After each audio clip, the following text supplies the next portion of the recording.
नमस्कार साथियों।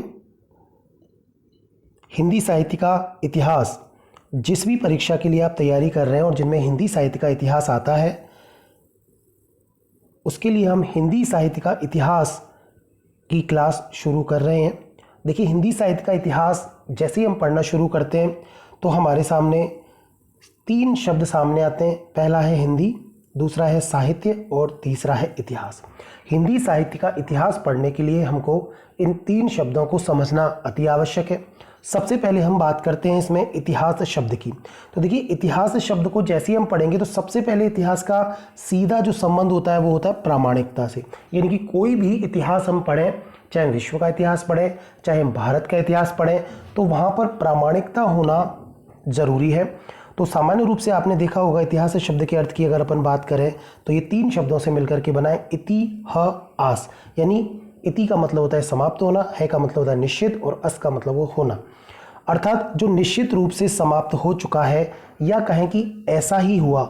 एक सीधी भाषा में हम ये भी कह सकते हैं कि अतीत में घटित होने वाली घटनाओं का क्रमबद्ध जो वर्णन होता है, विश्लेषण होता है, उसको इतिहास कहा जाता है।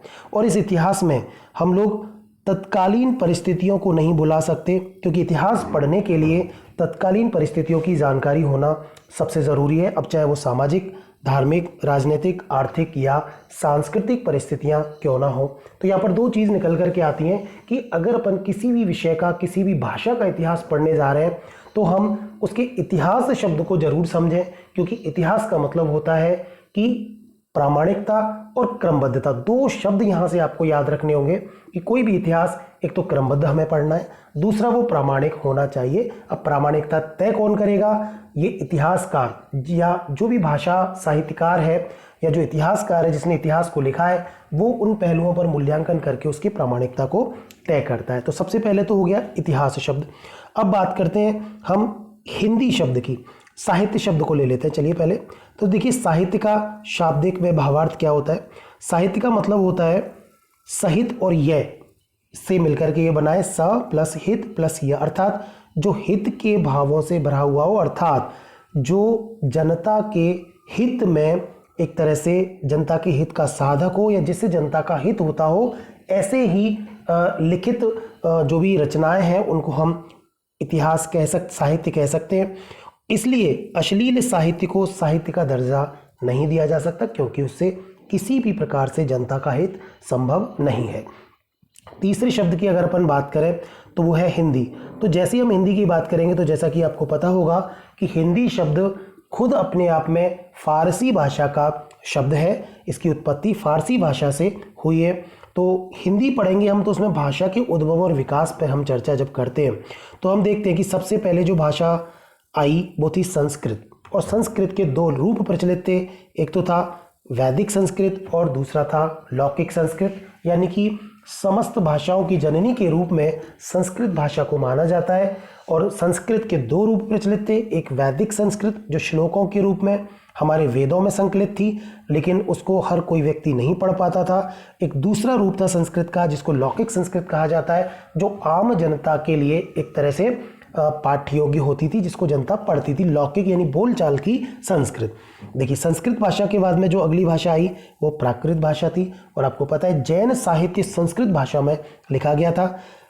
तीसरी भाषा थी संस्कृत और पाली के बाद में, संस्कृत और प्राकृत के बाद में पाली भाषा। ये पाली भाषा जो है जिसमें बौद्ध साहित्य लिखा गया है। और पाली भाषा के बाद में विकास हुआ अपभ्रंश या अवहट्ट भाषा का, जिसको चंद्रधर शर्मा गुलेरी ने पुरानी हिंदी भी कहा है। ठीक है, कोई इतिहासकार इसको अपभ्रंश कहते हैं, कोई अवहट्ट कहते हैं। इसको काल को लेकर भी हम चर्चा करेंगे। 7वीं शताब्दी से सामान्य रूप से इसका काल माना जाता है और लगभग 11वीं 12वीं शताब्दी तक इसका काल माना जाता है। सामान्य रूप से तो 1000 ईस्वी था स्पष्ट रूप से। और अपभ्रंश भाषा के बाद में जिस भाषा का जन्म हुआ वो है खड़ी बोली। यानी कि आज जिस हिंदी की भाषा की हम बात करते हैं, वैसे तो वो बहुत सारी भाषाओं का मिश्रण है, पर उसका जो मानक रूप है वो कहीं ना कहीं खड़ी बोली से लिया गया है। इसलिए सबसे पहले संस्कृत, फिर लौकिक संस्कृत में वैदिक संस्कृत, लौकिक संस्कृत, उसके बाद में प्राकृत भाषा आई। प्राकृत के बाद में जन्म हुआ पाली भाषा का। पाली भाषा से अपभ्रंश या अवहट्ट भाषा आई और अपभ्रंश या अवहट्ट भाषा से जन्म हुआ खड़ी बोली हिंदी का। तो इस तरह हिंदी साहित्य के इतिहास पढ़ने के लिए इन 3 शब्दों की व्याख्या हमने की है।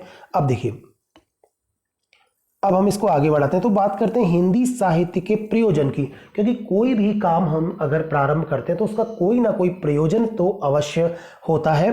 प्रयोजन का मतलब होता है उद्देश्य। ठीक है, अब देखिए बात करें हम हिंदी साहित्य के प्रयोजन की, तो हिंदी साहित्य के इतिहास का क्या प्रयोजन है, क्योंकि कोई भी इतिहासकार अगर हिंदी साहित्य के इतिहास को लिखेगा तो उसका प्रयोजन ये होता है मूल रूप से कि वो साहित्य की, देख लेते हैं, देखिए यहां पे देखो, इसमें साहित्य की प्रवृत्तियों एवं उनकी उपलब्धियों को जनता तक पहुंचाना, यानी कि जो साहित्य रचा गया है हिंदी भाषा का, हम किसी भी भाषा की बात कर रहे हैं पर हमें हिंदी शब्द, क्योंकि हिंदी साहित्य पढ़ रहे हैं हम, तो हिंदी साहित्य की अगर अपन बात करें तो साहित्य की जो प्रवृत्तियां हैं, अब चाहे वो वीर गाथात्मक हो, चाहे वो भक्तिकालीन प्रवृत्तियां हों, चाहे वो छायावादी या रीतिकालीन प्रवृत्तियां हों, तो उन सभी प्रवृत्तियों को और उनकी क्या क्या उपलब्धियां रहीं उनको जनता तक पहुंचाना।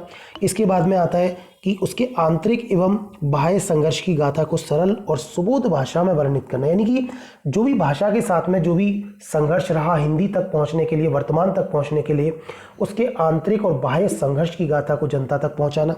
इसके अलावा साहित्य की प्रेरक शक्ति का व्यक्ति के मनोभावों अर्थात आंतरिक भावों से सामंजस्य बिठाना, यानी कि साहित्य की जो प्रेरक शक्तियां हैं वो व्यक्ति के मनोभावों को किस तरह से प्रभावित करती हैं, ये सारी चीजें। दूसरा, जीवन को गति प्रदान करना। देखिए कहीं ना कहीं साहित्य हमारे जीवन को गति भी प्रदान करता है, साहित्य से हम मोटिवेट भी होते हैं और हमारे भविष्य की गति भी जो है साहित्य पर कई अर्थों में निर्धारित होती है।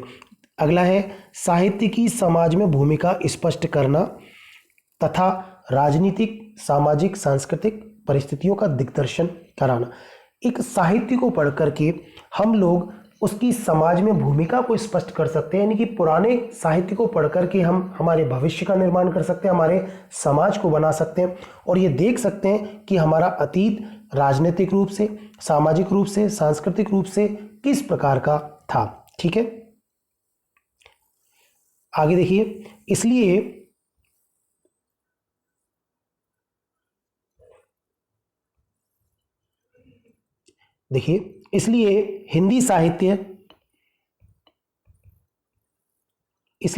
साहित्य के इतिहास को साहित्यिक दिग्दर्शन कहना अनुचित नहीं होगा, क्योंकि वर्तमान और अतीत के सभी पक्षों को यह उजागर करता है। वर्तमान में जो परिस्थितियां हैं वो कहीं ना कहीं हमारे अतीत से चली आ रही परंपराओं का ही विकसित रूप है, इसलिए इसको हम साहित्यिक दिग्दर्शन भी इसको कहा गया है। ठीक है, अगला है कि साहित्य का कालक्रम, नामकरण, उसमें योगदान देने वाले कवि लेखकों का सहयोग तथा तत्कालीन परिस्थितियों का अध्ययन किया जाता है ताकि विकास क्रम के सोपानों व स्तरों को आसानी से, यानी कि साहित्य में एक नामकरण होता है, जैसे अनेक इतिहासकारों ने, भिन्न भिन्न इतिहासकारों ने इन कालों का अलग से नामकरण, कोई वीर गाथा काल कहता है तो कोई इसको आदि काल कहता है, भक्ति काल को भी जैसे कुछ भक्ति काल तो सभी एक तरह से एक मत है, कोई पूर्व मध्य काल कहता है उसको, कोई भक्ति काल कहता है, कोई उसको एक तरह से कुछ अलग नाम देता है। ठीक है, तो ये सारी चीज़ें भी हम लोग जो है इतिहास के प्रयोजन के रूप में हम पढ़ते हैं। अगला देखिए,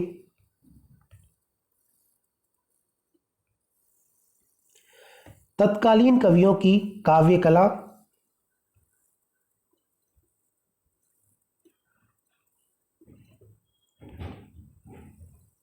तत्कालीन कवियों की काव्य कला और भाषा शिल्प से परिचय कराना कि किस प्रकार से कौन से कवि ने किस भाषा में किस प्रकार की भाषा का प्रयोग किया है साहित्य में और उनके भाषा शिल्प के रूप क्या थे, इन सभी चीज़ों से परिचय कराना जो आगामी पीढ़ी के लिए प्रेरणादायक होता है। इसके अलावा कवियों की कृतियों का विश्लेषण करना, ये साहित्य का प्रयोजन होता है।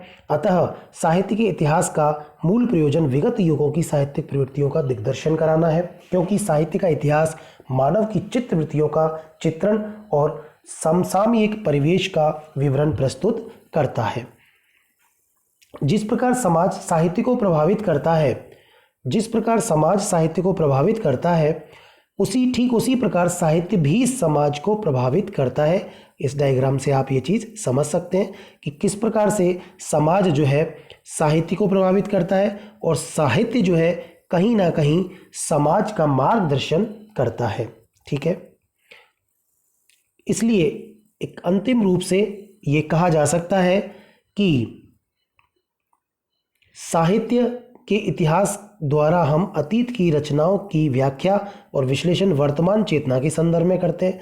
दूसरा है साहित्य का इतिहास महज तथ्यों का संकलन नहीं बल्कि साहित्य और समाज के अंतर संबंधों की व्याख्या है। साहित्य के इतिहास द्वारा हम साहित्यिक परंपराओं के उत्थान और पतन को समझते हैं, जैसा कि हम आगे पढ़ेंगे कि कैसे कैसे किन परिस्थितियों में आदिकालीन साहित्य लिखा गया, उसके बाद में भक्तिकालीन साहित्य लिखा गया और उसके बाद में किस प्रकार से रीतिकाल आया और किस प्रकार से आधुनिक काल आया। चलिए अब बात करते हैं, एक सरसरी नज़र से हम देखते हैं कि हिंदी साहित्य के स्रोतों की यहाँ हम बात करते हैं कि हिंदी साहित्य के इतिहास के स्रोत क्या है, यानी कि उसकी आधार सामग्री क्या है। तो पूरा का पूरा इतिहास जब हम देखते हैं तो ये साक्ष्यों पर आधारित होता है, ठीक है। और साक्ष्य कैसे होने चाहिए, वो प्रामाणिक होने चाहिए। तो साक्ष्यों को सामान्य रूप से दो भागों में बांटा जाता है। देखिए कौन कौन से होते हैं वो दो भाग। तो पहला भाग इसमें आता है अंतः साक्ष्य के रूप में, ठीक है। अंतः साक्ष्य का मतलब होता है कि कोई भी प्रकाशित या अप्रकाशित रचनाओं का संग्रह, वो होता है अंतः साक्ष्य, यानी कि आधारभूत कृतियां एवं ग्रंथों को अंतः साक्ष्य कहा जाता है। यानी किसी कवि और लेखक की फुटकर प्रकाशित अप्रकाशित रचनाएं भी अंतः साक्ष्यों के अंतर्गत आती हैं। नीचे कुछ उदाहरण यहाँ पे दिए हुए हैं, ये देखिए गोकुलनाथ का, जैसे जैसे हम साहित्य पढ़ेंगे तो आपको 84 वैष्णव की वार्ता, 252 वैष्णवों की वार्ता, ये ग्रंथों के नाम सबसे पहले सुनाई देंगे। इन पर विस्तार से आगे चर्चा होगी। अभी केवल इतना आप याद रखें कि ये अंतः साक्ष्यों की श्रेणी में आए। हमने बात की कि कोई भी आधारभूत कृति, यानी कि किसी भी लेखक ने कोई भी आधारभूत सामग्री, कोई भी आधारभूत रचना लिखी तो वो एक तरह का अंतः साक्ष्य, यानी कि वो इतिहास नहीं है पर इतिहास की सामग्री हमें वहां से प्राप्त होती है। जैसे जो भी बात के इतिहासकार हुए हैं वो कहीं ना कहीं गोकुलदास की इन दोनों रचनाओं 84 वैष्णवन की वार्ता या 252 वैष्णवन की वार्ता से इन्होंने जो है एक तरह से अपना कंटेंट, अपनी सामग्री वहां से इन्होंने ली है। इसके बाद में नावादास का ये भक्तमाल और अष्टयाम उन्होंने लिखा था, ये इनसे भी हमें जो है सामग्री मिलती है। ध्रुवदास की भक्त नामावली, इससे भी हमें एक तरह से ये अंतः साक्ष्य एक बार आप सरसरी नज़र से समझ लें। इसके अलावा यहाँ भिखारी दास का काव्य निर्णय और बहुत सारे भारतेंदु युग, आधुनिक युग में बात करें तो हरिश्चंद्र का, सुंदरी तिलक, माता दीन मिश्र का, कवित्र रत्नाकर, और ये सारे के सारे जो ग्रंथ यहाँ आपको सामने इधर जो दिखाई दे रहे हैं, ये ग्रंथ जो है हरिश्चंद्र, माता दीन मिश्र, कवि माला, कवि कालिदास हजारा, अलंकार रत्नाकर, सार संग्रह, सारी यानी कि काल विशेष के आधार पर हम इनकी चर्चा जरूर करेंगे अभी बाद में जैसे ही इनका प्रसंग आएगा। फिलहाल आपको इतना समझना ज़रूरी है कि ये सारे के सारे ग्रंथ एक तरह से क्या हैं, ये अंतः साक्ष्य हैं, यानी हमें इतिहासकारों को ये सामग्री प्रदान करते हैं। इसके अलावा दूसरी चीज़ है कि ये बाह्य साक्ष्य क्या होते हैं। बाह्य साक्ष्य का मतलब होता है कि ऐसी कुछ ताम्र पत्रावलियाँ, कुछ शिलालेख, कुछ वंशावलियाँ, जनश्रुतियाँ, यानी जनता में प्रचलित कुछ बातें जिसमें सत्य का अंश होता ज़रूर है, पूरी तरह से पूर्ण सत्य नहीं होता, पर वो जनता के बीच में एक तरह से किंवदंती के रूप में भी रहती हैं, कुछ कहावतें, ख्यात, वचनिकाएं, इस तरह से ये साहित्य जो है वो बाह्य साहित्य कहलाता है। एक ध्यान रखने की बात यह है कि बाह्य साक्ष्यों के माध्यम से इतिहासकार अपनी पैनी दृष्टि यानी निष्पक्ष दृष्टि से तत्कालीन परिस्थितियों की खोज लेता है। यानी कि कोई भी इतिहासकार इतिहास लिखने से पहले अंतः साक्ष्य और बाह्य साक्ष्य दोनों का बहुत बारीकी से आकलन करता है, उसके बाद में ही वो इतिहास लिखता है या इतिहास लेखन के लिए तैयार होता है। अब यहाँ पर कुछ अंतः साक्ष्य की सामग्री यहाँ पे दी हुई है, हम लोग आगे इनको काल विशेष के दौरान इनकी चर्चा करेंगे। एक बार सरसरी नज़र से यहाँ देख लेते हैं। हमने अभी बात की थी 1568 में 84 वैष्णवन की वार्ता, वल्लभाचार्य के 84 शिष्यों का इसमें वर्णन मिलता है। सीधे सीधे प्रश्न ये रचनाओं से भी पूछ लिए जाते हैं, काल विशेष में इनको हम पढ़ेंगे। 1568 में ये लिखा था 252 वैष्णवन की वार्ता। ये विट्ठल नाथ के 252 शिष्यों का वर्णन, यानी एक तो वल्लभाचार्य थे पुष्टि मार्ग के संस्थापक और उनके पुत्र थे विट्ठल नाथ, इन दोनों के अलग अलग यानी कि 84 जो शिष्य थे वो तो थे वल्लभाचार्य के और 252 शिष्य थे वो थे विट्ठल नाथ के। तो इनको लेकर के गोकुलदास ने ब्रज भाषा में और वो भी गद्य भाषा में, जब हम गद्य पढ़ेंगे तब गोकुलनाथ के इन दोनों ग्रंथों की चर्चा तभी भी होगी क्योंकि ये गद्य ब्रजभाषा में लिखे गए। तो ये दोनों ग्रंथ हैं। इसके अलावा भक्तमाल नावादास ने लिखा भक्तमाल, इसमें 200 भक्तों का वर्णन मिलता है, 316 छप्पयों में, और इसकी रचना 1585 में हुई है, संवत 1642। अब चाहे उसको ईसवी सन से भी प्रश्न पूछ लेते हैं और संवत से भी पूछ लेते हैं, आपको ध्यान रखना है। इसमें तुलसी के प्रति विशेष श्रद्धा भाव व्यक्त किया गया और तुलसीदास को अपने ग्रंथ का सुमेरु यानी कि नाभादास ने भक्तमाल में तुलसीदास को अपने ग्रंथ का सुमेरु कहा है। ठीक है, सुमेरु पर्वत है एक। कविमाला, ये इसके संग्रहकर्ता तुलसी हैं, ये तुलसीदास नहीं है, दूसरे कोई तुलसी हैं। इनमें 75 कवियों का वर्णन है। कालिदास हजारा, ये कालिदास त्रिवेदी ने लिखा है, ये वो कालिदास नहीं है, ये अलग कालिदास त्रिवेदी हैं। 212 कवियों का वर्णन है। अलंकार रत्नाकर, दलपति राय और वंशीधर का है। तो इस तरह मैं केवल ये बताना चाह रहा हूँ कि ये अंतः साक्षी वाले ग्रंथ हैं, जो यहाँ पर इनकी एक लिस्ट दी हुई है। ठीक है, सार संग्रह हो गया, सत कवि गिरा विलास हो गया, विद्या मोद तरंगिनी हो गया, राग कल्पद्रुम है ना, श्रृंगार संग्रह, रस चंद्रोदय, दिग्विजय भूषण, सुंदरी तिलक, ये भाषा काव्य संग्रह, कवित रत्नाकर, काव्य निर्णय, मूल गोसाई चरित, ये प्रश्न पूछा जाता है इस पे। ये बैनी माधव दास का है, किसका है? ये मूल गोसाई चरित है बैनी माधव दास का, ये बाबा बैनी माधव दास का है। इसके अलावा भक्त नामावली, ये ध्रुवदास की है। ये प्रश्न पूछे जाते हैं सीधे पुस्तकों से, है ना। इस प्रकार कवि नामावली, विचित्रोपदेश, ये सारे ग्रंथ जो है ये अंतः साक्ष्य के अंतर्गत आते हैं। चलिए, अब जो मुख्य बिंदु पढ़ने का जो होता है, यानी कि कोई भी साहित्य जब शुरू होता है तो इसी टॉपिक से शुरू होता है। तो हम यहाँ देख लेते हैं कि हिंदी साहित्य के इतिहास लेखन की परंपरा। यहाँ पर आपको नजर आ रहा है क्या है कि ये है हिंदी साहित्य के इतिहास लेखन की परंपरा, यानी कि हिंदी साहित्य का इतिहास जो लिखा गया, तो शुरुआत किसने की, किस प्रकार से उसको इतिहास उन्होंने लिखा, किस पद्धति पे वो इतिहास लिखा गया था, इसको लेकर के पूरा का पूरा टॉपिक ये हर परीक्षा में कोई भी जहाँ हिंदी साहित्य का इतिहास चलता है वहाँ पर ये टॉपिक ये सीधा सीधा ऐसे ही मिलता है कि हिंदी साहित्य के इतिहास लेखन की परंपरा। तो चलिए देखते हैं इस परंपरा में कहाँ से इसकी शुरुआत करते हैं। सर्वप्रथम हम बात करते हैं कि उपलब्ध जो साहित्य है, यानी कि सबसे पहला जो हिंदी भाषा का जो साहित्य प्राप्त होता है, अभी हमने बात की थी 84 वैष्णवन की वार्ता और 252 वैष्णवन की वार्ता, यानी कि ये गोकुलनाथ ने गद्य ब्रजभाषा गद्य में ये रचनाएं लिखी हैं।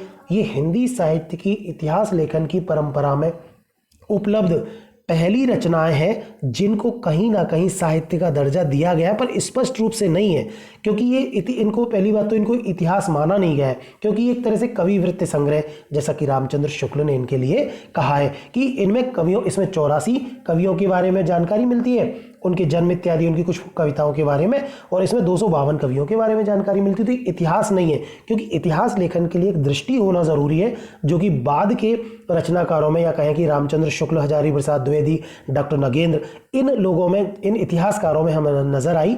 वो इतिहास दृष्टि गोकुलनाथ में नहीं थी, उन्होंने केवल संकलन किया था 84 लोगों का, और यहाँ 352 लोगों के जीवन परिचय सामान्य रूप से ये है। ठीक है, अब ये क्या चीज़ है इनकी हम जब बात करेंगे, पर कहीं ना कहीं हिंदी साहित्य के इतिहास लेखन की परंपरा में इन ग्रंथों का नाम अवश्य लिया जाता है। अब देखिए आगे, इसके बाद बात करते हैं हम, तो ये आ जाता है नाभादास का भक्तमाल। ठीक है, नाभादास ने भक्तमाल लिखा 1585 में, 316 छप्पे, अभी हमने चर्चा की, 200 भक्तों के बारे में जानकारी मिलती है, और अष्टयाम उन्होंने लिखा था, ये ब्रजभाषा में लिखा था, और अष्टयाम में तो है राम की दिनचर्या का वर्णन, और भक्तमाल में है 200 भक्तों का वर्णन। तो कहीं ना कहीं इन भक्तों की जानकारी को बाद के इतिहासकारों ने, चाहे वो रामचंद्र शुक्ल हो, चाहे वो शिव सिंह सेंगर हो, गारसादा तासी हो, तो इन सभी ने कहीं ना कहीं अपने ग्रंथों में इन 200 भक्तों की जो जानकारी भक्तमाल से मिली है उसको अपने ग्रंथों में शामिल किया है। ठीक है, ये नाभादास ने लिखा था।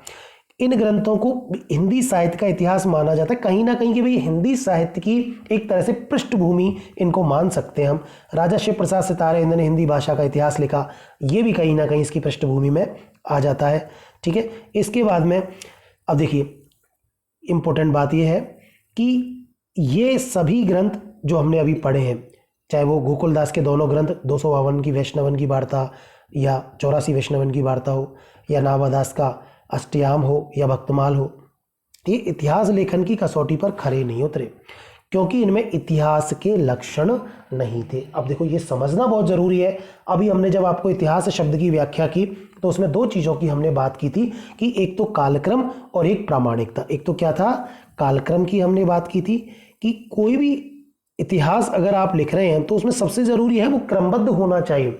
उसमें प्रारंभ का इतिहास पहले, उसके बाद का, फिर उसके बाद का, ऐसे क्रम, एक निर्धारित क्रम होता है। यहाँ इनको इतिहास के इसमें लक्षण नहीं थे।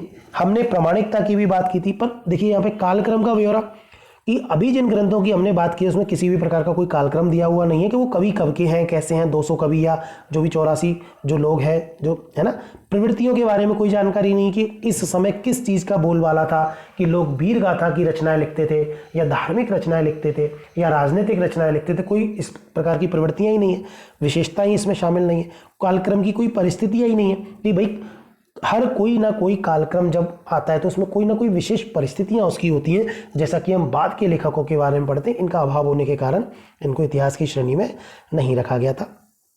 तो फिर इतिहास कहाँ से माना जाए, इतिहास लेखन की परंपरा कहाँ से मानी जाए, तो देखिए यहाँ से शुरू होता है अपना इतिहास। इतिहास लेखन की कुछ पद्धतियाँ मानी गई हैं। सबसे पहली पद्धति पर हम बात करेंगे वो है वर्णानुक्रम या आकारादि पद्धति या अल्फ़ाबेटिकल। जैसे अंग्रेजी में जो अल्फ़ाबेट होते हैं या हिंदी में जो वर्णमाला होती है, इसको वर्णमाला पद्धति भी कह सकते हैं। अल्फ़ाबेट क्योंकि इंग्लिश का शब्द है, अल्फ़ाबेटिकल भी बोल सकते हैं, ठीक है। वर्णानुक्रम भी बोल ही रहे हम, है ना, वर्णों के आधार पर। तो देखिए हिंदी की वर्णमाला में ए जैसे आता है सबसे पहले, तो यहाँ वर्णानुक्रम पद्धति में सबसे पहला कवि का जो वर्णन मिलेगा वो अग्रदास मिलेगा। उसके बाद में जैसे अमीर खुसरो है, अयोध्या, ये तीनों कवि एक साथ मिलेंगे, जबकि काल के आधार पर ये तीनों कवियों का काल अलग अलग है। इसमें एक ये आदिकाल के अमीर खुसरो को हम आदिकाल और मध्यकाल की कड़ी में मान सकते हैं। ये जो है अग्रदास मध्यकालीन कवि हैं, अयोध्या सिंह उपाध्याय आधुनिक काल के कवि हैं। पर अगर आप गारसादा तासी का ग्रंथ पढ़ेंगे, इस्तवार, दलालित त्रित्युर, एंदोई हिंदुस्तानी, तो आपको वहाँ पर इसी क्रम में इन कवियों का वर्णन मिलेगा। अगर आप शिव सिंह सेंगर को पढ़ेंगे तभी भी आपको इस वर्णानुक्रम पद्धति के आधार पर कवियों का वर्णन मिलेगा, जो कि इतिहास की विशेषता हालांकि नहीं है। पर फिर भी गारसादा तासी और शिव सिंह सेंगर के इतिहास ग्रंथों को हम इतिहास की प्रारंभिक यानी कि इतिहास लेखन की परंपरा का मुख्य बिंदु मानते हैं। गारसादा तासी के ग्रंथ को और शिव सिंह सेंगर के शिव सिंह सरोज ग्रंथ को, ठीक है। और ये ग्रंथ ऐतिहासिक ग्रंथ ना होकर के एक तरह से कवि परिचय ग्रंथ अथवा कवि वृत्ति संग्रह, इनको आचार्य रामचंद्र शुक्ल ने कहा है, ठीक है। इसके बाद में जो अगली पद्धति आई उसको कहते हैं हम कालानुक्रम पद्धति, यानी अभी तो वर्णानुक्रम थी, अब जिस पद्धति की हम बात करेंगे वो है कालानुक्रम पद्धति। कौन सी पद्धति है? वो है कालानुक्रम पद्धति। तो कालानुक्रम पद्धति क्या है? देखिए कालानुक्रम पद्धति, जैसा कि हम बात कर रहे हैं बार बार कि भाई इतिहास में कालक्रम के आधार पर कवियों का वर्णन मिलना चाहिए। जो कवि आदिकाल का है वो आदिकाल के साथ मिलना चाहिए, जो भक्ति काल का है वो भक्ति काल के साथ मिलना चाहिए। लेकिन पहले के दो ग्रंथों में ऐसा नहीं था। लेकिन अब इस कालानुक्रम पद्धति में जो कालानुक्रम पद्धति की गई है, उस कालानुक्रम पद्धति में कवियों और लेखकों की जन्म तिथि को आधार मान करके इन ग्रंथों को लिखा गया है। तो कहीं ना कहीं ऐतिहासिक तत्व यहाँ पर शामिल हुए हैं, क्योंकि कम से कम काल के आधार पर तो वर्णन करो आप उनका। इस तरह के इतिहास में कवि का जीवन परिचय और उनकी कृतियों को ही स्थान मिल पाता है। अब देखिए यहाँ पे कवि का जीवन परिचय भी दिया है और उसकी कृतियां कौन कौन सी हैं ये भी है। चलो कम से कम ये चीज़ तो है, कवि के बारे में बता दिया कि उसका जन्म कब हुआ है ना, किस प्रकार की परिस्थितियां रही और उसने कौन कौन सी कृति लिखी, उनकी कुछ पंक्तियां भी वहाँ पर मिल सकती हैं। पर यहाँ भी तत्कालीन परिस्थितियों और साहित्य की प्रवृत्तियों का निर्धारण इस पद्धति में नहीं हुआ कि साहित्य की प्रवृत्ति का मतलब अगर कोई वीर रस की रचना रची गई तो क्यों रची गई, इस काल में वीर रस की रचनाओं का प्रभाव था या नहीं था, भक्तिकालीन रचनाओं का प्रभाव था या नहीं था। तो इस तरह किसी भी प्रकार की चर्चा तत्कालीन परिस्थितियों को लेकर के नहीं है। जैसा कि हम इतिहास जब पढ़ते हैं तो हम अगर प्राचीन काल पढ़ेंगे या मध्यकाल पढ़ेंगे, आधुनिक काल पढ़ेंगे इतिहास में, तो हम देखेंगे कि उसकी परिस्थितियां क्या है। और बाकायदा हम हिंदी साहित्य के जब आदिकाल को पढ़ेंगे तो आदिकाल की परिस्थितियों को भी पढ़ेंगे, भक्तिकाल पढ़ेंगे तो भक्तिकाल की परिस्थितियों को भी पढ़ेंगे। हम रीतिकाल पढ़ेंगे तो रीतिकाल एकदम से क्यों आया, रीतिकाल में क्या वजह थी कि वो रीतिकाल आया और उसको रीतिकाल क्यों कहा गया है, क्या उसकी विशेषताएं हैं। तो ये सारी की सारी तत्कालीन परिस्थितियों के आधार पर हम उनका मूल्यांकन करेंगे, उनको पढ़ते हैं। तो ये कालानुक्रम पद्धति में ऐसा संभव हो पाया था। और इस कालानुक्रम पद्धति को प्रयोग करने वाले, हालांकि ये ग्रंथ उपयोगी नहीं है पर श्रेष्ठ जरूर है। और जॉर्ज ग्रियर्सन ने, जो कि अंग्रेजी भाषा में इन्होंने अपना ग्रंथ लिखा था, जॉर्ज ग्रियर्सन ने, इसका नाम था modern vernacular literature of Hindustan. और मिश्र बंधुओं का मिश्र बंधु विनोद, ये दोनों ग्रंथ जो है वो कालानुक्रम पद्धति में लिखे गए थे। ठीक है, अब देखिए आगे चलते हैं। वैज्ञानिक पद्धति की हम बात करते हैं तो वैज्ञानिक पद्धति में हालांकि किसी का रचनाकार का हमें एक तरह से कोई ग्रंथ लिखा हुआ नहीं मिलता है, पर यह मानते हैं कि इतिहासकार इसमें तटस्थ एवं निरपेक्ष रहकर तथ्यों का संकलन करता है, यानी कि किसी भी चीज से प्रभावित वो नहीं होता है, निरपेक्ष होकर के तथ्यों का संकलन करेगा। तथ्यों व आंकड़ों को क्रमबद्ध एवं व्यवस्थित रूप से प्रस्तुत भी करेगा, यानी कि क्रमबद्धता तो है इसमें। तर्कों द्वारा तथ्यों व परिस्थितियों की पुष्टि भी करेगा। इंपॉर्टेंट बात यह है कि इसको तर्कों के आधार पर इनकी पुष्टि करेगा, इसलिए इसको वैज्ञानिक पद्धति कहा जाता है। और इसकी कमी यह है कि इसमें प्रवृत्तियों का के विश्लेषण का अभाव, यानी कि जो मूल बात हिंदी साहित्य में होनी चाहिए इतिहास में, प्रवृत्तियों का विश्लेषण, वो यहाँ पर नहीं मिलता है, इसलिए कहीं ना कहीं यह भी अपूर्ण पद्धति मानी गई। इसके बाद में विधेयवादी पद्धति की हम चर्चा करते हैं। विधेयवादी पद्धति जो कि सबसे महत्वपूर्ण पद्धति मानी जाती है, इतिहास लेखन की सबसे श्रेष्ठ पद्धति इसको कहा जाता है। मूल रूप से इस पद्धति के जन्मदाता फ्रेंच विद्वान तेन थे। कौन थे? तेन। ठीक है, 3 तत्व उन्होंने इतिहास के लिए यानी कि इस पद्धति में के अंतर्गत माने कि अगर आप किसी इतिहास लिख रहे हैं, किसी साहित्य का इतिहास लिख रहे हैं, तो उसमें जाति, वातावरण और क्षण विशेष, ये 3 चीज़ों का होना बहुत ज़रूरी है। तो ये जाति, वातावरण और क्षण विशेष क्या है? ये वही तत्व हैं जिन तत्वों की अभी तक बाकी की 3 पद्धतियां जो हमने पढ़ी हैं उनमें एक तरह से कमियां थी। जैसे अपन बात करें कि इसमें जैसे वातावरण है, क्षण विशेष का मतलब होता है कि परिस्थिति, अगर किसी परिस्थिति की वजह से कहीं चीज़ विचार बदलते हैं, इतिहास बदलता है, तो निश्चित रूप से साहित्य पर उसका प्रभाव पड़ेगा।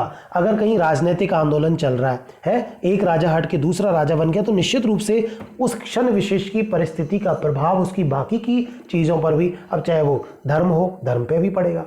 अगर पहले कोई राजा धार्मिक प्रवृत्ति का नहीं है, अत्याचारी राजा है, और दूसरा राजा बना और वो धार्मिक प्रवृत्ति का आया, तो धर्म का विकास होगा। तो ऐसे ही क्षण विशेष। दूसरा, वातावरण भी लगभग एक तरह से एक एनवायरनमेंट, एक माहौल होता है, यानी कि अगर साहित्यकारों को अच्छा माहौल मिल रहा है तो निश्चित रूप से अच्छे साहित्य को लिखा जाएगा। और जाति का मतलब होता है कि हर जाति, यानी यहाँ पर जाति का मतलब हम कोई जाति वर्ग से नहीं है, यह जाति का मतलब होता है कि किसी की जातीय परंपराएं, यहाँ परंपराओं से मतलब है कि आज मान लो सांस्कृतिक परंपराएं पहले से चली आ रही हैं, तो निश्चित रूप से उसका प्रभाव हमारे साहित्य पर जरूर पड़ता है। तो कहीं ना कहीं ये एक तरह से वो विशेषता है जो अब तक की पद्धतियों में नहीं है। कवियों के कालक्रमानुसार यहाँ पर विवेचन मिलता है। भावगत और कलागत समान विशेषताओं का यहाँ पर वर्णन मिलता है। और सर्वप्रथम आचार्य रामचंद्र शुक्ल ने, यानी कि ये तेन जो थे फ्रेंच विद्वान, उन्होंने इस विधेयवादी पद्धति को अपनाया था, जन्मदाता वही थे। पर हिंदी साहित्य के इतिहास लेखन में आचार्य रामचंद्र शुक्ल ने ही सबसे पहले विधेयवादी पद्धति का प्रयोग किया था। और इन्होंने कालगत और प्रवृत्तिगत, यानी कालक्रम के आधार पर और प्रवृत्ति के आधार पर, यानी दोहरा नामकरण इतिहास में किया है। जैसे हम दोहरे नामकरण की जब बात करते हैं, इन्होंने 2 तरह से हिंदी साहित्य के इतिहास का नामकरण किया है। एक, जैसे प्रवृत्ति के आधार पर हम करें तो उसको इन्होंने वीरगाथा काल कहा है, और अगर कालक्रम के आधार पर कहें तो उसको उन्होंने आदिकाल नाम भी दिया है। हालांकि आदिकाल नाम हजारी प्रसाद द्विवेदी का दिया हुआ है। तो दोहरा नामकरण। भक्ति काल को इन्होंने एक तरह से पूर्व मध्यकाल और उत्तर मध्यकाल के रूप में बांटा था, तो वहाँ भक्ति की एक तरह से प्रचलन था। उत्तर मध्यकाल को इन्होंने रीतिकाल नाम दिया है, पूर्व मध्यकाल को इन्होंने भक्तिकाल नाम दिया है, यानी मध्यकाल के 2 भाग किए। ठीक है, भक्तिकाल और रीतिकाल। पूर्व मध्यकाल भी उन्होंने उसको बोल दिया। एक आधुनिक काल, जिसको उन्होंने गद्यकाल कहना ज़्यादा उचित समझा है। तो इस प्रकार से ये विधेयवादी पद्धति है। देखिए, रामचंद्र शुक्ल का एक कथन भी यहाँ पर बहुत प्रसिद्ध है।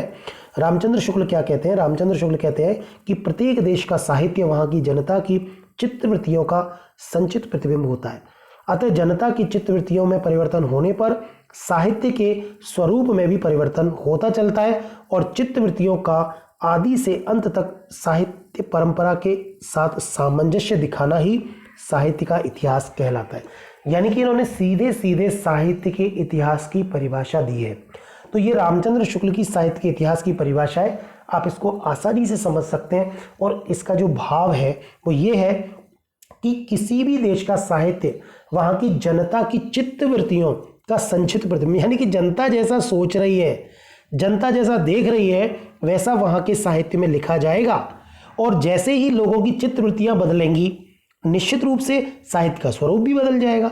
तो कहने का मतलब यह है कि साहित्य जनता की प्रवृत्तियों से, यानी समाज साहित्य को प्रभावित करता चलता है आदि से अंत तक, ऐसा उन्होंने कहा है। ठीक है, अब जो हिंदी साहित्य के इतिहास के जो लेखक हैं प्रारंभिक, उन पर हम एक चर्चा करेंगे, बहुत महत्वपूर्ण है। ये देखिए, गारसा दा तासी। तो जैसे ही हिंदी साहित्य के इतिहास लेखन की परंपरा, ये लाइन आपको जैसी सुनाई दे और हिंदी साहित्य के इतिहास लेखन की परंपरा की जब भी बात हो, तो सबसे पहला नाम आपको जो सुनाई देगा वो गारसा दा तासी का सुनाई देगा। अब ये गारसा दा तासी कौन थे?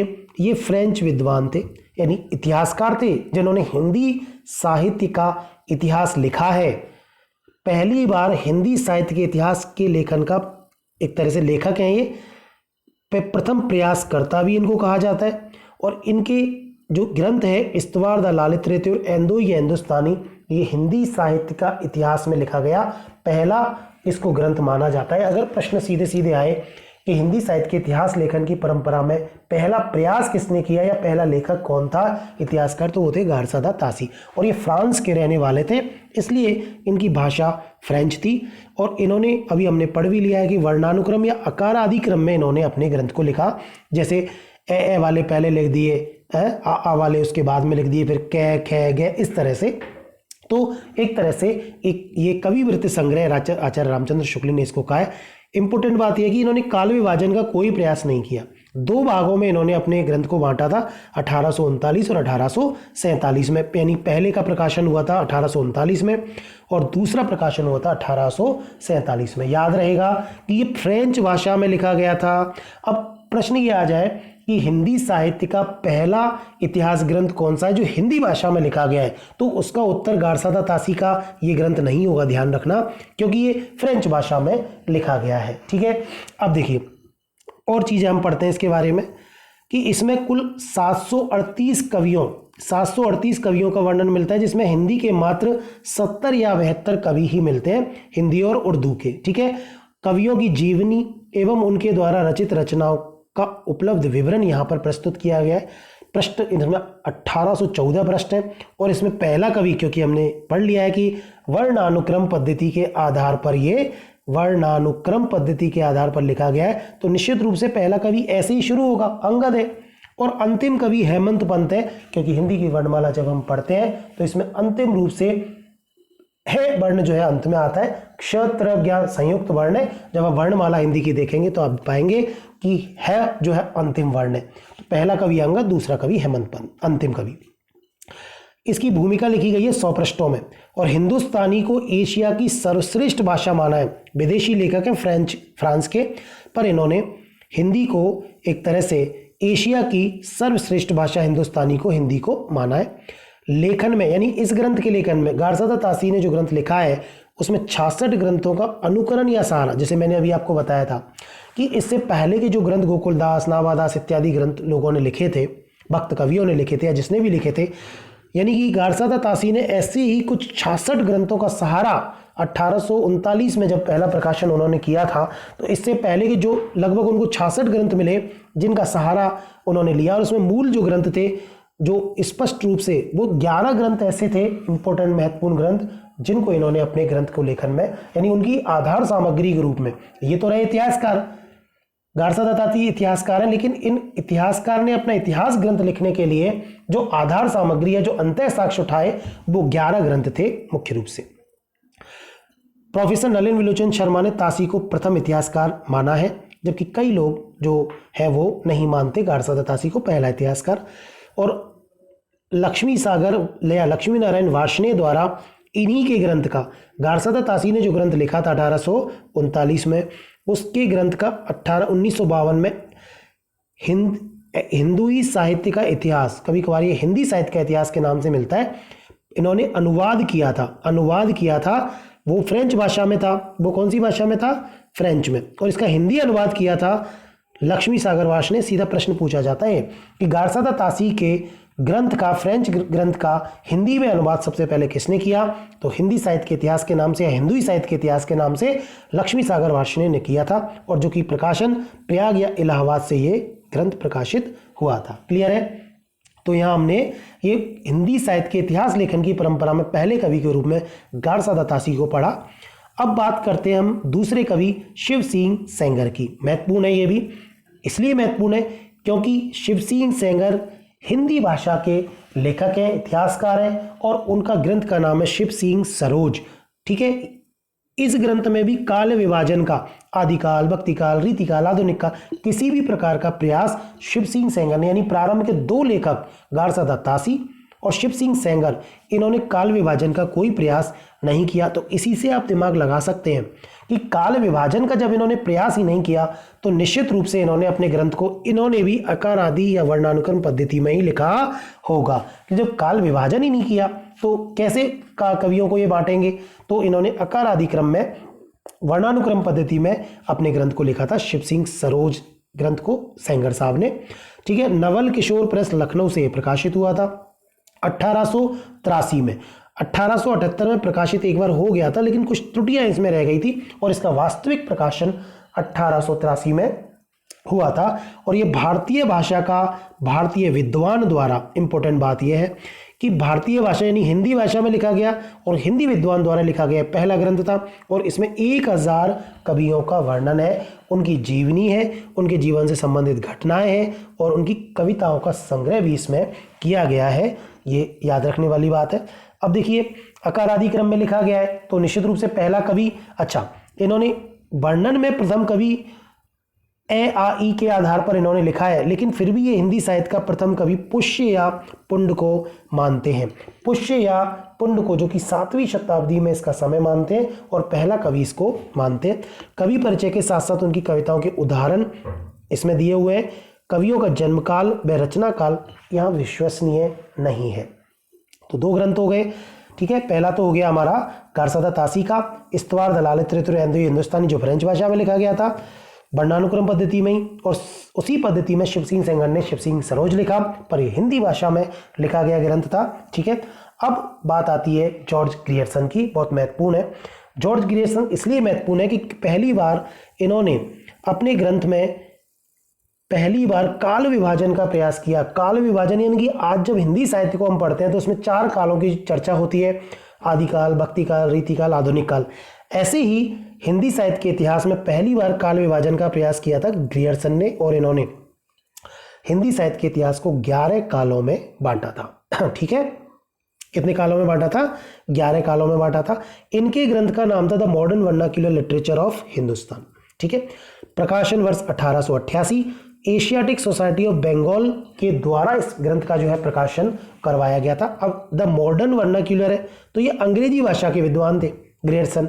तो जॉर्ज ग्रियर्सन ने अंग्रेजी भाषा में, देखो, पहला फ्रेंच में लिखा ग्रंथ, दूसरा हिंदी साहित्य का जो इतिहास लिखा गया वो हिंदी में लिखा गया, तीसरा इतिहास अंग्रेजी भाषा में लिखा गया है। जॉर्ज ग्रियर्सन द्वारा काल विभाजन का प्रयास किया था। 11 कालों में इन्होंने हिंदी साहित्य के इतिहास को बांटा था, और इसमें 952 कवियों का वर्णन मिलता है। कालानुक्रम पद्धति यानी कवियों की जन्म तिथि के आधार पर को आधार बना करके यह ग्रंथ लिखा गया पहला।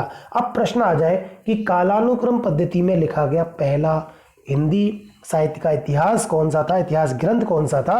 तो उसमें नाम आएगा जॉर्ज ग्रियर्सन के इस ग्रंथ का। ठीक है, क्योंकि कालानुक्रम पद्धति में लिखा गया ये पहला ग्रंथ था। ठीक है, अब देखिए 952 कवियों की इसमें चर्चा थी। कालानुक्रम पद्धति में लिखा गया 18 ग्रंथों का सहारा इसमें लिया है, जिसमें शिव सिंह सरोज प्रमुख है। ग्रियर्सन ने जो ग्रंथ लिखा था उसमें उन्होंने 18 ग्रंथों का सहारा लिया, जिसमें शिव सिंह सरोज से ज़्यादातर कंटेंट उन्होंने जो लिया वो लिया था शिव सिंह सेंगर के शिव सिंह सरोज ग्रंथ से, जो हिंदी में लिखा था। पहली बार रीति के आधार पर कवियों का इन्होंने विभाजन किया। रीति का मतलब होता है एक चलन, एक परंपरा, यानी चारण कवियों की परंपरा, धार्मिक कवियों की परंपरा। इस तरह से जब हम पढ़ेंगे विभाजन, काल विभाजन, तब इन 11 कालों की भी वहाँ पर हम चर्चा करेंगे। देखिए अगला है ये कि विभिन्न कालों यानी 11 कालों में बांटा था इन्होंने हिंदी साहित्य के इतिहास को। तो विभिन्न कालों यानी 11 भाग के नामकरण का प्रथम श्रेय इन्हीं को जाता है। चारण काल से लेकर के महारानी विक्टोरिया तक के काल तक इन्होंने जो है हिंदी साहित्य के इतिहास को बांटा था। इनमें केवल हिंदी के मुख्य बात थी कि इसमें केवल हिंदी के कवियों को ही स्थान दिया गया था। प्रथम कवि इन्होंने पुष्य या पुंड को माना है, 7वीं शताब्दी के कवि हैं। प्रथम इतिहास ग्रंथ का श्रेय भी इनको ही दिया जाता है। किशोरी लाल गुप्त ने सही अर्थों में इसी ग्रंथ को पहला ग्रंथ माना है। मुख्य बात है कि जॉर्ज ग्रियर्सन का जो ग्रंथ है जिसमें 11 कालों में उन्होंने हिंदी साहित्य के इतिहास को बांटा है, सही अर्थों में किशोरी लाल गुप्त ने इसको पहला इतिहास एक तरह से इतिहास ग्रंथ माना है। ठीक है, अभी आपको याद होगा हमने ऊपर एक प्रश्न यहां भी पढ़ा था, ये देखिए कि नलिन विलोचन शर्मा तासी को प्रथम इतिहासकार मानते हैं, जबकि इसके विपरीत किशोरी लाल गुप्त जो है वो ये ग्रियर्सन को हिंदी का पहला इतिहासकार मानते हैं। ठीक है, किशोरी लाल गुप्त याद रखना है, और पहला इतिहासकार उन्होंने किसको माना है? ग्रियर्सन को। ठीक है, आधार ग्रंथ। अब इस ग्रंथ को लिखने में कुछ ग्रंथों का सहारा लिया गया, जैसे तासी के ग्रंथ का सहारा, शिव सिंह सरोज का सहारा, दिग्विजय भूषण मोकल कवि का है, श्रृंगार संग्रह सरदार कवि का है। अभी हमने जिन आधार ग्रंथों की बात की थी ना, वहां पर इनकी चर्चा की गई है। सुंदरी तिलक भारतेंदु का है, भक्तमाल नावादास का, गोसाई चरित और मूल गोसाई चरित, तो इन ग्रंथों का इसमें इन्होंने सहारा लिया था। क्लियर है? चलो आगे बढ़ते। अब बात करते हैं हम मिश्र बंधुओं के इतिहास ग्रंथ की। ठीक है, तो मिश्र बंधुओं का जो इतिहास ग्रंथ है उसका नाम है मिश्र बंधु विनोद। जैसे शिव सिंह सेंगर का शिव सिंह सरोज, तो ये याद करने में आसानी रहेगी कि मिश्र बंधुओं के ग्रंथ का नाम मिश्र बंधु विनोद है। कालानुक्रम पद्धति में लिखा गया दूसरा ग्रंथ है, इससे पहले ग्रियर्सन लिख चुके थे। 3 भाई थे ये, बंधु मतलब भाई, मिश्र 3 भाई थे, श्याम बिहारी, सुखदेव बिहारी और गणेश बिहारी। ठीक है, कई बार श्याम बिहारी का ही नाम कृष्ण बिहारी भी मिल जाता है, क्योंकि श्याम और कृष्ण का मतलब एक ही है। ठीक है, तो ये 3 भाई थे। इन्होंने अपने ग्रंथ का प्रकाशन कराया था 1913 में, पहली बार 3 भागों में, यानी 3 पार्ट में, 1, 2 और 3, 3 पार्टों में 1913 में प्रकाशन कराया, और चौथा भाग जो प्रकाशित कराया था वो कराया था 1934 में। कहने का मतलब मिश्र बंधु विनोद जो है बहुत बड़ा ग्रंथ है, जो कि 4 भागों में छपा था।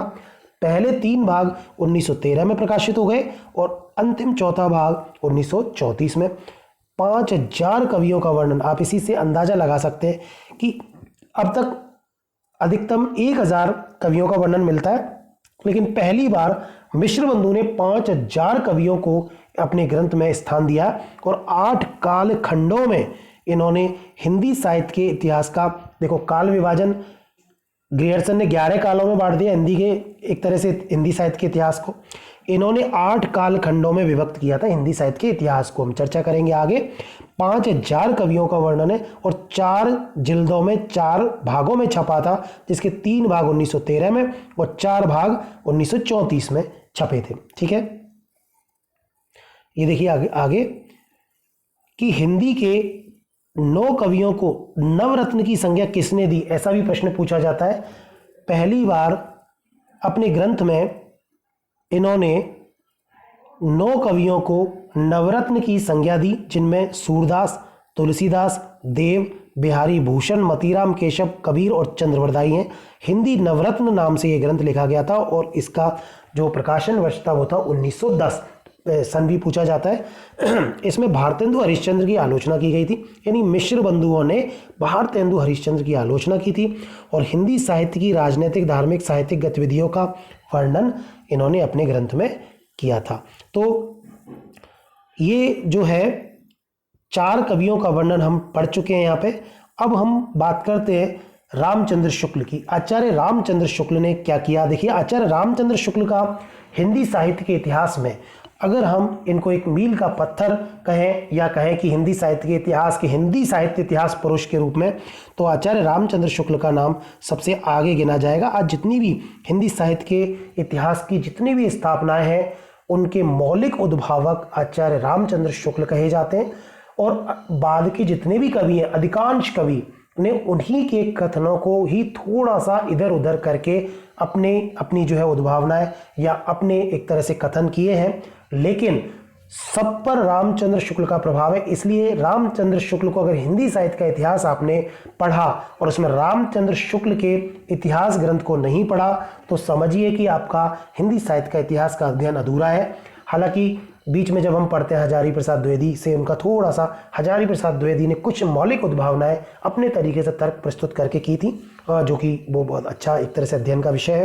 पर हम यह बात करें आचार्य रामचंद्र शुक्ल की। देखिए, इनका जो ग्रंथ है उसका नाम है हिंदी साहित्य का इतिहास, जो कि जनवरी 1929 में प्रकाशित हुआ था। 1000 कवियों का वर्णन उसमें मिलता है। ये तो हो गई इनकी प्रामाणिक जानकारी कि रामचंद्र शुक्ल का इतिहास का नाम हिंदी साहित्य का इतिहास, जनवरी 1929 में प्रकाशन हुआ था। 1000 कवि हैं इसमें। लेकिन इस ग्रंथ को पहली बार हिंदी साहित्य के विकास के नाम से 1928 में इसका मूल नाम था हिंदी साहित्य का विकास, ठीक है।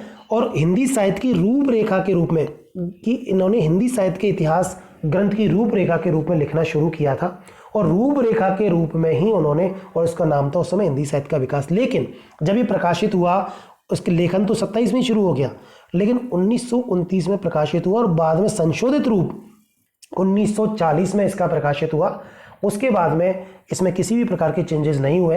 तो 1000 कवियों का जो वर्णन है वो 1929 में लिखा था और ये हिंदी साहित्य के इतिहास की रूपरेखा के रूप में तैयार हुआ था। और वो ग्रंथ कौन सा था जिसकी भूमिका के रूप में लिखा गया, प्रश्न पूछा जाता है, तो वो ग्रंथ का नाम था हिंदी शब्द सागर। एक ग्रंथ है बड़ा सारा, उसकी भूमिका के रूप में, यानी कि इनको जो है हिंदी साहित्य के इतिहास की भूमिका लिखने के लिए काम दिया था कि शुक्ल जी आप ये एक ग्रंथ लिख रहे हैं हम लोग हिंदी शब्द सागर, उसकी भूमिका लिख दीजिए। उसकी भूमिका के रूप में भूमिका लिखने बैठे तो उन्होंने एक अलग से ग्रंथ ही लिख दिया।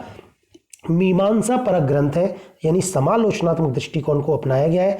इसलिए महत्वपूर्ण है क्योंकि जब तक साहित्य में समालोचना नहीं है, मीमांसा नहीं है, तो बाकी का, इसीलिए ये बाकी के ग्रंथों को केवल कवि वृत्त संग्रह ही बोलते हैं कि कवियों का केवल वर्णन उसमें मिलता है, वर्णन। लेकिन साहित्य जो है वो केवल वर्णन की विषय वस्तु नहीं है, उसकी समीक्षा और समालोचना करना जरूरी है, जैसा कि आचार्य रामचंद्र शुक्ल ने किया है। केंद्रीय हिंदी निदेशालय ने शुक्ल के इतिहास ग्रंथ को आंशिक परिवर्तन के साथ, देखिए केंद्रीय हिंदी निदेशालय ने इनको बोला था कि आप हिंदी शब्द सागर की भूमिका लिखें। बाद में इसी ग्रंथ को आंशिक परिवर्तन के साथ उन्होंने स्वीकार कर लिया था, यानी केंद्रीय हिंदी निदेशालय ने। अब देखिए इसका आधार, यानी कि इसकी अधिकांश रचना सामग्री मिश्र बंधु विनोद से, जब 5000 कवियों का वर्णन आपको पहले से ही लिखा हुआ मिल रहा है, कोई दिक्कत नहीं है, तो कवियों की जानकारी तो उठाई है इन्होंने कहाँ से, अधिकार 1000 ही कवि लिए 5000 में से। अब मिश्र बंधु विनोद के 5000 में से केवल हिंदी के 1000 कवियों को इन्होंने लिया है और उनके बारे में समालोचनात्मक दृष्टिकोण अपनाया है। और वो अधिकांश सामग्री का प्रश्न अगर पूछा जाए तो मिश्र बंधु विनोद से मिली है इनको जानकारी। कोविद रत्नमाला श्याम सुंदर दास, यहाँ से भी इन्होंने कंटेंट लिया है। एक राम नरेश त्रिपाठी की कविता कौमुदी से भी लिया है और वियोगी हरि की ब्रज माधुरी सार से भी इनको सामग्री मिली है। साहित्यिक प्रवृत्तियों का विश्लेषण, विशेष उल्लेख इनके ग्रंथ में हुआ है और काल विभाजन इस ग्रंथ की एक विशिष्टता है। और आप ये मान के चलिए, मान के क्या चलिए, जैसा कि आपको पता ही है कि रामचंद्र शुक्ल के द्वारा किया गया काल विभाजन ही वर्तमान में मान्य है, ठीक है। हालांकि जैसे उन्होंने वीर गाथा काल कहा, उसको उन्होंने हजारी प्रसाद द्विवेदी ने आदिकाल नाम दिया, वो नाम प्रचलित है। बाकी ज़्यादातर मौलिक उद्भावनाएं या नामकरण भी आचार्य रामचंद्र शुक्ल का ही दिया हुआ है। रचनाकारों के इतिवृत्त के बजाय उनकी रचनात्मक वैशिष्ट्य पर अधिक बल दिया है।